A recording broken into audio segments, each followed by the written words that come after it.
Dana Abercrombie, the Koalition. Thank you all for speaking with me. What's really interesting, I wanted to touch upon really quickly, is how everyone's relationship to what rock is doing. What I find to be fascinating in Lulu and Marvin is these two different responses. In terms of Marvin is, still kind of not under the thumb, but still doing the task that Raquel wants, while Lulu is still like, screw you, no. I wanted to know with both of you, with this season, will we continue to see kind of one going with Rock and one separating, or will that eventually change? No, I think you're right. I think you nailed it. It's literally a role reversal, and one of us is getting closer to her, and the other one is getting further away. I think you're absolutely right. We are going to see that, and it's going to get real bad because of it. I can't stitch, but it's going to get real bad for one of us that separation is happening. Okay. I think that even though Marvin has been trying to follow Rock, there's always a little piece of him in the back of his mind that he once was in charge at some point. So even though it's not the extent, he's not so standoffish or giving so much pushback the way Lou. There's a little bit of like, I gotta take. I'm a listen because I'm a listen, but he's just going with it. But he does feel some type of way because he once was the guy, overseeing things. Mm. Okay, so with London and Hailey, we do have the relationship of more of a daughter and father a little bit this season, especially together with music. So I wanted to know with this season, what does each character, what does, say, Jukebox give to Marvin that he didn't have before, and then vice versa?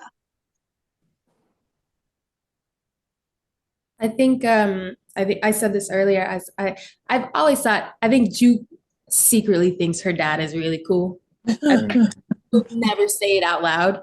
But I think there's a side of her that's like, man, you said that and that shit was funny as hell. And it's cool that we're London's been doing a great job these last couple interviews asking if this is airing before the episode or after. Do you know? This is gonna air after. After, okay, great. You start to see a lot of care. The jet must be landing. That's crazy. Go ahead. You start to see a lot more care and connection and communication between the two. Yeah, I think it's that same thing where, again, we get to see some of the. I think Marvin got the lessons, or at least a good portion of it. He did learn some of those lessons from his mistakes, and we're good to see Marvin kind of say, hey, you know what, maybe I should let me try to turn over a new leaf. Even with himself and just his life, but to really implement that or see it through. It's like, well, let me at least start with the most important relationship, which would be his daughter. And so for Malcolm, with Lulu, we have the introduction of E-Train, the dad, that we can say. He's not doing very well in terms of life. He really didn't take that chance. And so I really wanted to know, with this character, is there inspiration in failure? Yeah, I think that you can be inspired to do good or bad, right? You can be inspired to do good or evil. And I think that, or to do well or do terribly. Sometimes if you have a parent, them encouraging you can make you either feel guilty about what you're not doing or encourage you to feel better and to continue along the path. With him, I think he's been negatively inspired by his father's ghost. I think his father not being successful has caused him to feel maybe he won't be successful. Just like his father's love and passion for music has inspired his passion for music, which is a positive thing. And just like in life, we get our positives, we get our negatives. And I think he's wrestling with those. And hopefully along this journey in this path, he ends up taking a more autocratic look at his own life, claiming his own decision-making instead of being swayed by the past or what's looming over him. But I think that'll take a journey. I don't know if that's going to happen because they don't give us the scripts. But but I would hope that the nigga picks himself up. But if he don't, I think it's an interesting journey for everybody watching. So yeah, thank you for asking that. Okay, what's also really interesting is the studio shot up, Zazi is dead. Um, is there I hate to say this, a blessing in disguise? Some of the women online would say that. I would not, but a lot of I think it's messed up because I would have loved to see where she went with it, but I think maybe it is. I don't see blessings if people get spoke, but a lot of the online talk or chatter of Black female Twitter would agree.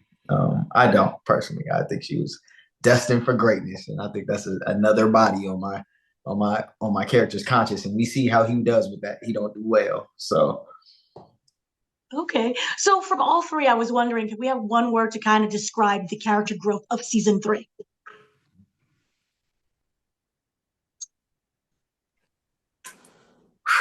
Well, one word. I'm going to go with implementing. Mm.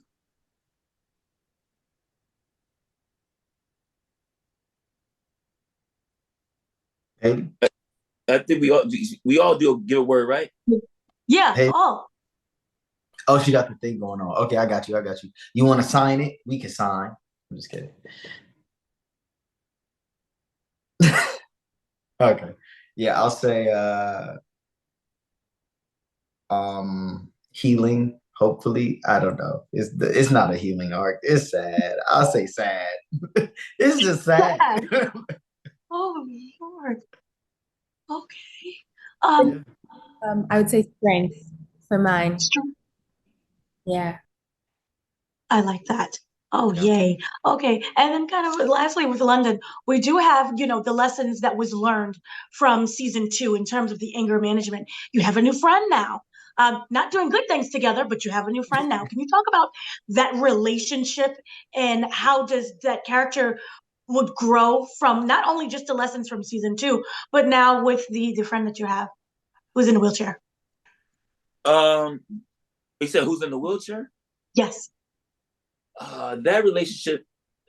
Well, I think that it is I mean, I don't know if I'm going to call it a good relationship, but it's a fair relationship. That's what I would call it. I think they have a balance. At least I wouldn't call it a friendship, but a balanced connection, or they're finding, that there possibly could be one. Right now, it's just favor for a favor. It's two guys being respectful of each other, and I looked out for you, you look out for me, kind of a thing. So we'll see if they become boys or whatnot, how that turns out though. Okay, wonderful. More like survival. Well, thank Mhm. you all three for speaking to me. Superb season once again. So thank you.